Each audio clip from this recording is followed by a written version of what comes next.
Shiva Shiva, no എന്തായി കാണുന്നത്?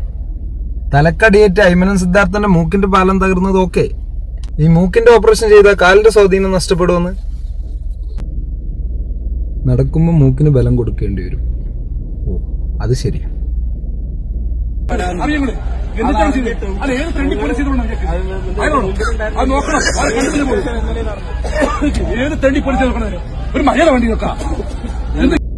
ഏത് തെണ്ടി പോലീസാണ് ഷാഫിയാക്കാന്റെ മൂക്കിന്റെ 2 പാലും അടിച്ചു പൊട്ടിച്ചതെന്നാണ് മൂപ്പര് ചോദിക്കുന്നത്. അപ്പൊ ഈ കാക്ക ആളെ കണ്ടിട്ടില്ല കേട്ടോ. പക്ഷെ ഇയാളെ പോലെ തന്നെ ഒരു കാക്ക പോലീസുകാരൻ തല്ലുന്നത് നേരിട്ട് കണ്ടിട്ടുണ്ട്. എന്റെ മുമ്പിൽ വെച്ചാണ് ഷാഫി പറമ്പിലെ തല്ലുന്നത്. ആദ്യം തലയ്ക്ക്, പിന്നീട് മൂക്കിന്, 2ാം തവണ ചോര വന്നു, 3ാം തവണ ചോര ചീറ്റിയിട്ടായി അന്തകന്മാർ നിർത്തിയതറിയോ? എന്നിട്ട് പിന്നീട് മൂക്കിന്, 2ാം തവണ ചോര വന്നു, 3ാം തവണ ചോര ചീറ്റിയിട്ടായി അന്തകന്മാർ നിർത്തിയതറിയോ? സൈക്ക വയ്യാതെ വിങ്ങിപ്പൊട്ടുകയാണ് സുഹൃത്തുക്കളെ. മൂപ്പര് മുമ്പ് തന്നെ അടിച്ച്.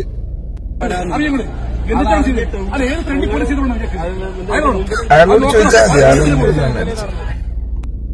ആദ്യം തലക്ക്, പിന്നെ മൂക്കിന് ചോര ചിന്തി, ചോര ചീറ്റി. കണ്ട, ഒരു തോർത്ത് നിറച്ചും ചോര. ചോര ചിന്തിക്കും ചോര ചീറ്റിക്കുന്നല്ല, ചോര ഒഴിച്ചേക്ക. ഒരു കുടം ചോര മൂക്കുന്ന ചീറ്റിട്ട് പന പോലെ നിന്ന് സംസാരിക്കാൻ ആരെ കൊണ്ട് പറ്റും? അതാണ് നമ്മളെ ഷാഫിക്ക.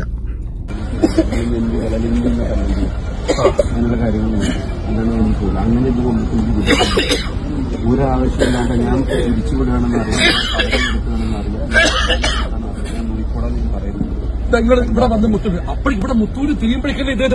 കണ്ട, ഭൂമിയിലൊരു മനുഷ്യനെ കൊണ്ട് കഴിയും ഇത്രയധികം ചോര ചിന്തിയിട്ടും മൂക്കിന്റെ 2 പാല അടിച്ചു തകർത്തിട്ടും എന്ത് സൗമ്യമായി, കുലീനമായി, പന പോലെ നിന്ന് സംസാരിക്കുന്നത് കണ്ട.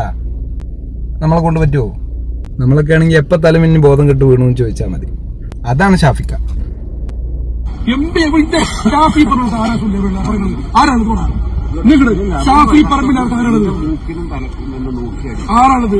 അല്ല പിന്നെ അങ്ങോട്ട് ചോദിക്കു പാപ്പ, ഷാഫി പറമ്പിൽ ആരാ? ഇവരോടൊന്നും ചോദിച്ചിട്ട് ഒരു കാര്യമില്ല കേട്ടോ. പോലീസുകാർക്ക് ഷാഫി പറമ്പിൽ ആരാ മനസ്സിലായിട്ടില്ല. Shafi Parambil ആരാന്നറിയാത്ത bloody idiots.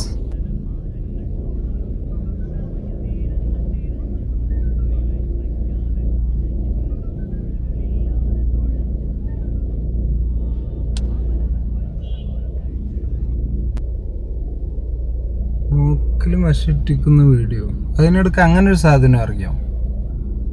എന്നാ ഷാഫിയാക്ക തങ്കപ്പനല്ല, പൊന്നപ്പനാ, പൊന്നപ്പൻ.